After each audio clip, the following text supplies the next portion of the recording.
चलो good evening बच्चों। Hello. ये एक न्यू चैप्टर है इकोनॉमिक्स का, बहुत ही इंपॉर्टेंट।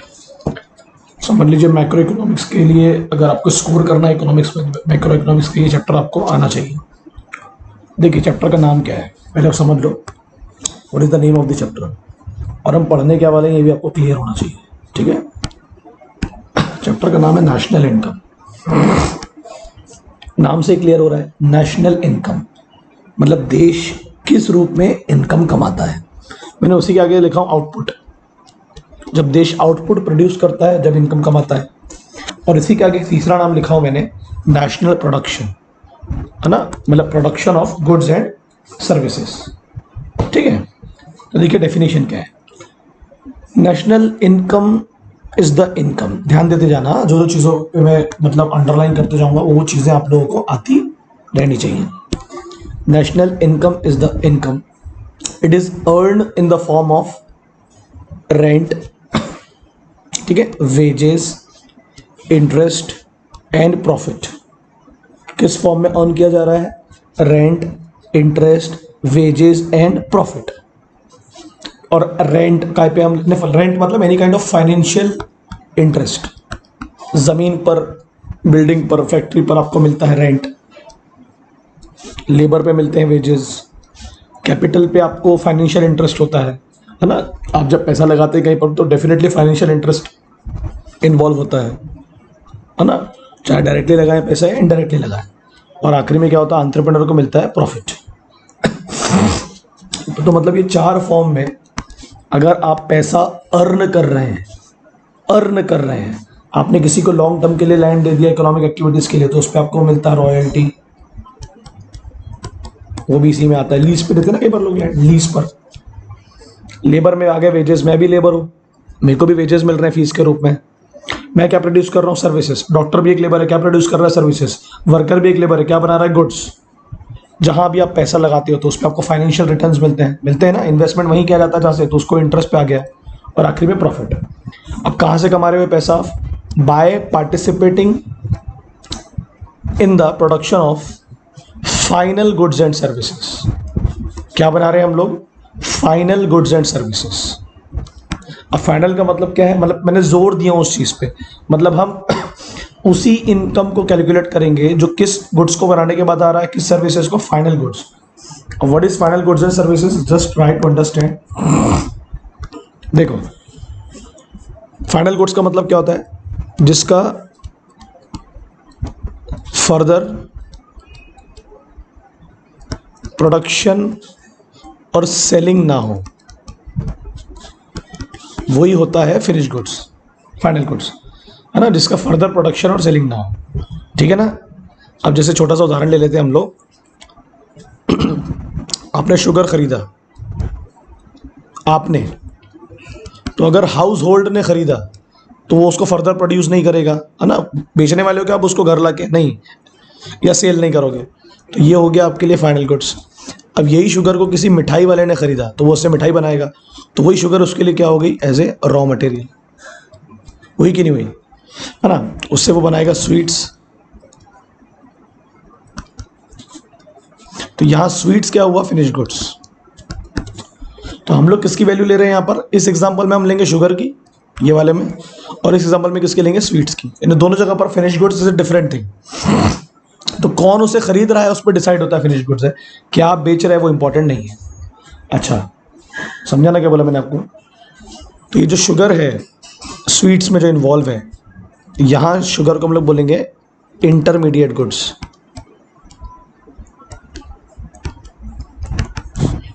इंटरमीडिएट गुड्स का मतलब होता है वो गुड्स जिसकी वैल्यू फाइनल गुड्स में इंक्लूड है। तो स्वीट्स में शुगर की वैल्यू इंक्लूड है ना, अलग से तो काउंट करेंगे नहीं। जैसे फॉर एग्जांपल शुगर में ऑलरेडी किसकी वैल्यू इंक्लूड है? जल्दी बोलो। शुगर केन, उसी से तो बनती है ना। तो शुगर केन यहां पर क्या होगा? इंटरमीडिएट गुड्स, मतलब रॉ मटेरियल, है ना। और अगर शुगर मैंने खरीदा, है ना, तो हम सिर्फ शुगर की वैल्यू लेंगे एज ए फाइनल गुड्स। मगर डिपेंड करता है किसने खरीदा? हाउस होल्ड ने, जो उसका फर्दर प्रोडक्शन, इकोनॉमिक प्रोडक्शन और सेलिंग नहीं करेगी। That is final goods and. और सर्विसेज तो आपको पता ही है, जैसे मैंने आपको सर्विसेज दिया तो उसको आप कहीं और तो नहीं बेच सकते ना, है ना, उसको फर्दर प्रोडक्शन तो नहीं कर सकते, तो वो इंटेंजिबल भी होती है। अब ये प्रोडक्शन हो कहाँ रहा है, with in the geographical boundaries of the country, मतलब देश की जोग्राफिकल बाउंड्रीज के अंदर, उसमें हवा पानी जमीन सब आ गया। और कब हो रहा है, during a financial year, and we all know what is financial year in India. तो अगर सादी भाषा में देखें तो क्या बोल रहा है कि भैया नेशनल इनकम वो इनकम है जो कोई भी देश का व्यक्ति कमाता है, रेजिडेंट अर्न करता है। कौन अर्न करता है, अर्न बाय दी, यहां लिख लेंगे,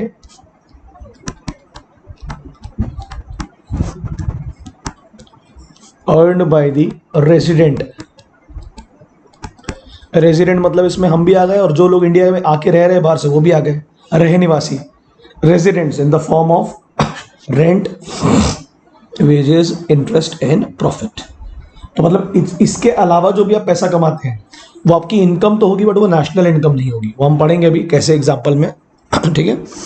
और वो पैसा कहाँ से आना चाहिए, by participating in the production of goods and services. कौन से गुड्स की बात कर रहे हैं हम लोग, कौन से सर्विसेज की, फाइनल गुड्स एंड सर्विसेज। मैं फाइनल सर्विस का एग्जांपल लेता हूँ आपको, डॉक्टर का एग्जांपल ले लो, मैंने टीचर का तो दिया ही, वो आपका ऑपरेशन कर रहा है, तो आप उस ऑपरेशन जो सर्विस दे रहा है तो उसको क्या रीसेल कर सकते हो क्या, या प्रोड्यूस कर सकते हो, नहीं कर सकते ना, ठीक है। यहां तक ये क्लियर हुआ आपको, फिर से रिपीट कर लें एक बार। National income is the income that is earned by the production activity, है ना, earned by the residents in the form of rent, wages, interest and profit by participating in the production of final goods and services। Final goods की meaning बता दिया मैंने आपको, with in the geographical borders of the country during a financial year. Geographical borders का मतलब समझ रहा है आपको, अगर ये इंडिया है तो ये तो जोग्राफिकल बाउंड्रीज हुई, अगर ये समुद्र का पार्ट हमारा है तो समुद्र से भी बहुत सारी चीजों को एक्सट्रैक्ट किया जाता है, तो वो भी आएगा इसमें। समझ रहे हो ना क्या बोल रहा हूँ आपको, कोई जंगल है तो वो भी आएगा, जो हमारे अंदर आता है, जो हमारी जोग्राफिकल बाउंड्रीज में आता है, एज सिंपल एज दैट। ठीक है, यहां तक क्लियर हुआ। तो इसके अलावा आप जो भी इनकम अर्न करोगे वो नेशनल इनकम तो नहीं होगी, बट वो इनकम जरूर होगी। ये 4 फॉर्म में ही आपको इनकम अर्न करना, ठीक है। तो हम लोग क्या करते हैं, अब इसका थोड़ा सा बुक से इसकी मीनिंग और डेफिनेशन पढ़ने की कोशिश करते हैं। जो क्या लिखा है इसमें, national income is the income, है ना, is one of the important subject matter of, definitely किसका सब्जेक्ट मैटर है, माइक्रो इकोनॉमिक्स का। माइक्रो इकोनॉमिक्स का तो है नहीं, because we are not talking about individual income, we are talking about the income of the nation. इसमें किस किस की इनकम आ जाएगी, तो लिखा firms, factories, shops, markets, bank services देता है, फाइनेंशियल इंस्टीट्यूशंस, है ना, जैसे कि NABARD, SIDBI, RBI and various departments and their offices, goods and services. National income is a composite measure का मतलब हम बहुत सारी चीज़ों को ऐड करते हैं। तो कौन कौन सी एक्टिविटीज़ को ऐड करने के बाद हमें ये इनकम मिलती है, पहली कौन सी, प्रोडक्शन, दूसरी distribution like wholesaler to retailer to consumer, exchange, है ना, और जो हम है ना मनी के रूप में जो हम लोग एक्सचेंज करते हैं, और आखिरी में कंजम्पशन। ये एक्टिविटीज़ अगर ना हो तो नेशनल इनकम अर्न हो ही नहीं सकती, है ना। चीज़ों को प्रोड्यूस करना जरूरी है, उसको डिस्ट्रीब्यूट करना जरूरी है, कंज्यूमर तक पहुंचाना जरूरी है, एक्सचेंज करना जरूरी है मनी के रूप में, और आखिर में कंज्यूम करना बहुत जरूरी है। क्योंकि कंज्यूम नहीं करोगे तो मैंने बताया था आपको, फिर वो फाइनल गुड्स नहीं कहलाएगा, फिनिश गुड्स नहीं कहलाएगा, है ना। किसी भी देश का ये बहुत ही इंपॉर्टेंट इंडिकेटर होता है नेशनल इनकम। अगर ये कम हो रहा है, जैसे कोरोना के टाइम पर ये कम हो गया था क्योंकि ये सब एक्टिविटीज कम हो चुकी थी। इंडिया में क्या हुआ था, 1949 में एक कमेटी बनाई गई थी, नेशनल इनकम कमेटी। उन्होंने बेसिकली तब से स्टार्ट किया to compile, to gather the data of national income. Actually पता चलता नहीं है बेसिकली उतना एग्जैक्टली कि किस फॉर्म में पैसा कमाते, क्योंकि बताएंगे तो लोग ही एग्जैक्टली, बट पता करने की कोशिश की जाती है सरकार के द्वारा, वो हम लोग पढ़ेंगे। फिर अभी एट प्रेजेंट ये काम कौन कर रहा है, सेंट्रल स्टैटिस्टिकल ऑर्गेनाइजेशन, जो डेटा को कंपाइल करता है, पहले पता लगाता है किस फॉर्म में इनकम कितनी आई है और उसको पब्लिश करता है फिर हर साल, है ना। ओके, अलाइड का मतलब होता है वो इनकम जो नेशनल इनकम के रूप में तो नहीं है, बट उसे हम नेशनल इनकम में जोड़ेंगे। वो मैं पढ़ाने वाला हूं आपको, जिसको हम लोग अभी आगे जाके बोलेंगे मिक्स्ड इनकम। मतलब it is not part of rent, interest, wages, profit, but वो नेशनल इनकम का पार्ट रहेगा। वो बताऊंगा कैसे। अब इसकी मीनिंग लिखी है, modern economy is a money economy, we all know. Barter system तो खत्म हो चुका है। National income of country expressed in terms of money value. Definitely rent किस फॉर्म में आप देखोगे, जो आपको पैसा मिल रहा है लैंड पे, money, wages money, interest money, profit money. So the total income of nation is called national income, that is earned in the form of rent, interest, wages, profit. National income पता कैसे चलती है? जब flow होता है किसका? Final goods and services का, जो कहाँ बनाया जा रहा है? With in the economy during a financial year. ये मैंने आपको भी पढ़ाया ऊपर। अब सुनो पूरी बात। कौन सा फ्लो देख रहे हैं हम लोग? Money flow. आप बोलोगे सर एग्जांपल दीजिए इसका एक। अभी तो दिया। हम quantity of goods and services calculate नहीं कर सकते कि कितनी बन रही है। हमें देख रहा है किस मनी फ्लो में बनाया जा रहा है और उस पर किस मनी फ्लो में पैसे कमाए जा रहे हैं। बेसिकली अगर देश का मनी फ्लो बढ़ रहा है और साथ में प्रोडक्शन एक्टिविटीज भी बढ़ रही हैं, दोनों पर ध्यान देना, तो हम ऐसा मानते हैं कि नेशनल इनकम एक्चुअली बढ़ रहा है। बट अगर सिर्फ मनी फ्लो बढ़ रहा है, मतलब चीजें महंगी हो रही हैं, तो फिर वो एक्चुअल नेशनल इनकम या एक्चुअल देश की ग्रोथ नहीं है ना। प्रोडक्शन एक्टिविटी का इंक्रीज होना बहुत ज्यादा जरूरी है। तो 3 डेफिनेशंस है, वो आपको एग्जाम में पूछ सकता है कि बताइए कौन कौन सी। तो पहले तो हम देखते हैं कि कमेटी जो बनी थी 1949 में, इस कमेटी में था कौन कौन। पहले तो थे हमारे महलनोबिस जी, जो हमारे जो सेकंड 5 ईयर प्लान आया था 1955 में, इन्होंने कहा था कि इंडिया को हैवी इंडस्ट्रीज बनाना चाहिए, मशीन्स, है ना, इंडस्ट्रियल सेक्टर को अगर आपको ग्रो करवाना है। ये वो साहब है जिन्होंने इंडस्ट्रीज को ग्रो कराने के लिए बहुत सारे मॉडल्स को इंट्रोड्यूस किया। महलनोबिस मॉडल भी कहते हैं उसे, ग्रोथ मॉडल, आपने फर्स्ट चैप्टर में पढ़ा होगा। उनके साथ थे गार्डिगल साहब और VKRV साहब, ये मेंबर्स थे उनके। तो इनकी डेफिनेशन देखते हैं क्या है, क्या कहना चाह रहे थे। According to national income committee, a national estimate measures, हम क्या कैलकुलेट कर रहे हैं?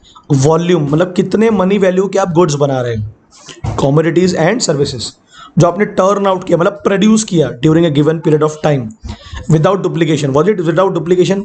सिर्फ और सिर्फ हम उनकी वैल्यू ले रहे हैं जो फाइनल गुड्स है।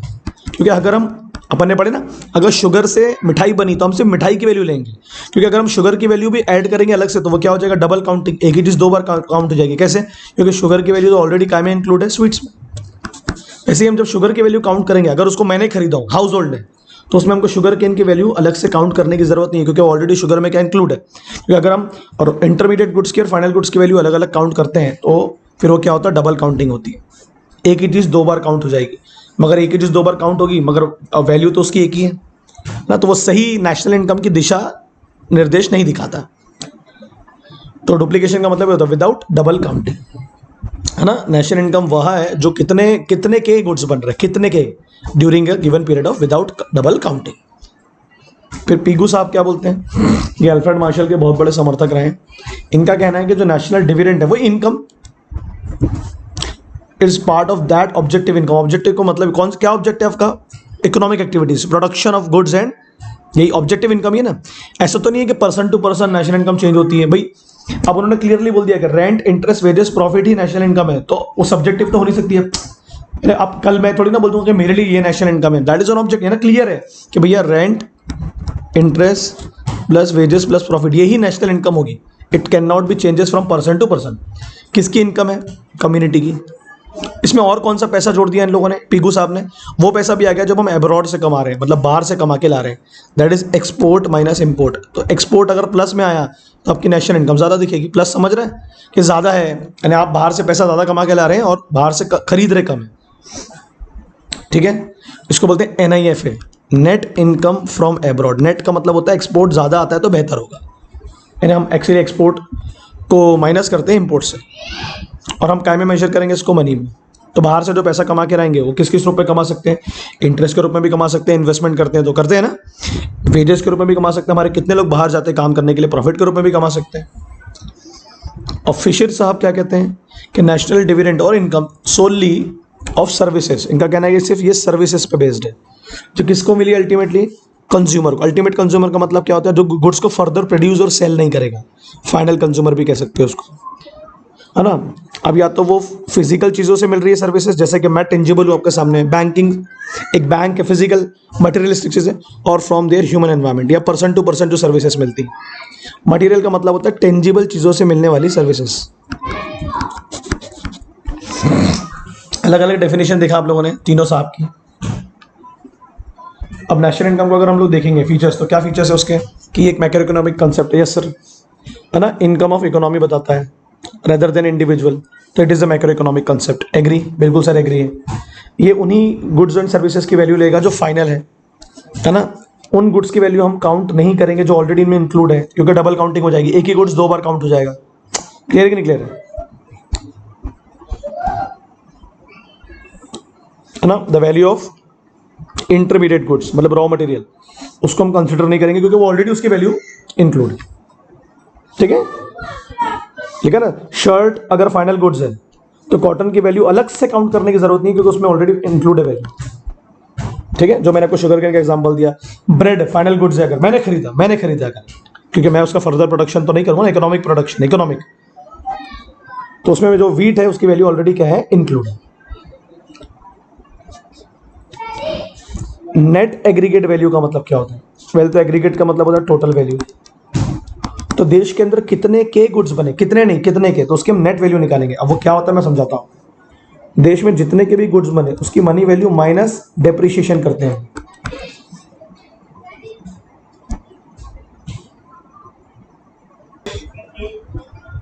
ठीक है, तो नेट एग्रीगेट वैल्यू का मतलब ये होता है कि जितना भी मनी वैल्यू है, मतलब हम किसकी मनी वैल्यू निकाल रहे हैं पहले एक बार बताओ sir? Final goods and services. तो उसमें उन चीज़ों की भी वैल्यू इंक्लूड होगी जो उनको बनाने में हमको काम आई, जैसे कि मशीन्स, टेक्नोलॉजी, फैक्ट्री, बिल्डिंग होती है ना, और ये सब डेप्रिशिएटेड एसेट्स है। What is the meaning of depreciated? इनका एक से ज़्यादा बार यूज होता है तो इनकी वैल्यू धीरे धीरे क्या होती है, कम। वियर एंड टीयर बोलते हैं ना अपन, कि इतना यूज कर लो कि उनकी वैल्यू ही खत्म हो जाए। तो इन चीज़ों की वैल्यू को जब, क्योंकि ये हमारा एक्सपेंस है और हम लोग नेशनल इनकम में सिर्फ क्या कैलकुलेट करते हैं, इनकम, तो इसको आपको माइनस करना है। तो आप सुनो पूरी बात। टोटल मनी वैल्यू को हम लोग बोलते हैं जीडीपी। क्या बोलते हैं?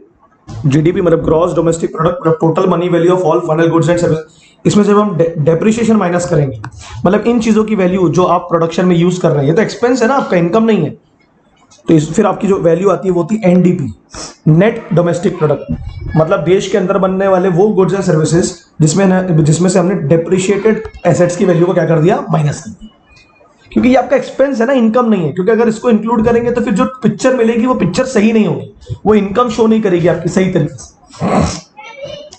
फिर ये बाहर से जो पैसा कमा के आ रहे हैं हम, ये भी मैंने आपको बताया, एक्सपोर्ट माइनस इंपोर्ट, इन दोनों के बीच का वैल्यू, तीन वैल्यू आती है आपकी, है ना? पहला, अगर एक्सपोर्ट ज्यादा है तो पॉजिटिव बोलते हैं, इंपोर्ट ज्यादा है तो नेगेटिव बोलते हैं, दोनों इक्वल है तो जीरो आएगा। और एक वो पैसा होता है जो हम लोग बाहर सर्विसेज दे के आते हैं या गुड्स बेचकर, जैसे बाहर ही बनाए बाहर ही बेच दिया, है ना? ये होता है रिसिप्ट माइनस पेमेंट। ये मैं आपको पढ़ाने वाला हूं अभी आगे वाले चैप्टर में। एक्सपोर्ट माइनस इंपोर्ट को हम लोग बोलते हैं बैलेंस ऑफ ट्रेड, कि कितना ट्रेड हम दूसरे देश से कर रहे हैं और कितना सामान वहां बेच रहे हैं। तो अगर डेफिनेटली ज्यादा बेच रहे हैं तो ज्यादा बेटर है, पॉजिटिव रहेगा। रिसिप्ट और पेमेंट का मतलब ये होता है, किस रिसिप्ट मतलब इनकम और पेमेंट मतलब आपके एक्सपेंसेस, खर्चा। तो किस किस रूप में खर्चा होता है, ध्यान देना। अगर आप किसी से गुड्स खरीद रहे हो, किसी से सर्विसेज ले रहे हो, किसी से कैपिटल ले रहे हो, बाहर से इन्वेस्टमेंट लेते हैं ना हम लोग, किसी से दान धर्म ले रहे हो, जैसे चैरिटी डोनेशन, नहीं, बड़े बड़े देश आपको पैसा देते हैं, जैसे हम दूसरे देशों को पैसा देते हैं, फ्री फोकट में दवाई देते हैं, है ना? तो इसको हम लोग बोलते हैं ट्रांसफर इनकम, वो हम पढ़ेंगे आगे जाके। दोनों में अंतर क्या है? एक्सपोर्ट इंपोर्ट सिर्फ काउंट करता है उन चीजों को जो गुड्स है, फिजिकल चीजें। रिसिप्ट और पेमेंट में गुड्स भी आ गए, गुड्स का लेन देन भी हो गया, सर्विसेज भी होगी, पैसा भी हो गया, और जो पैसा आपको एक तरफा मिल रहा है या एक तरफा दे रहे हो वो भी आ गया। तो रिसिप्ट माइनस पेमेंट, है ना? तो ये भी तो फाइंड, आपका अल्टीमेटली फॉर्मूला क्या बना फिर? अगर आप फॉर्मूले पे जाओगे तो किस किस रूप में पैसा कमा रहे हो आप? Rent, interest, wages, profit, plus export minus import, plus receipt minus payment. ठीक है, समझ में आ गया आपको क्या बोला मैंने? और फाइनेंशियल ईयर तो आपको पता ही है ना? फाइनेंशियल ईयर में कितना पैसा कमाया, कितना पैसा देश के पास आया, और आपको पता है कब से चालू होता है कब से खत्म होता है। दूसरी बात, it is a flow concept. क्या फ्लो हो रहा है मार्केट में, जल्दी बोलो? फाइनल गुड्स और फाइनल सर्विसेज। और अल्टीमेटली गुड्स एंड सर्विसेज के फ्लो को देखते हैं कि उसके मनी फ्लो को देखते हैं? तो आंसर क्या होगा? उसके मनी फ्लो को।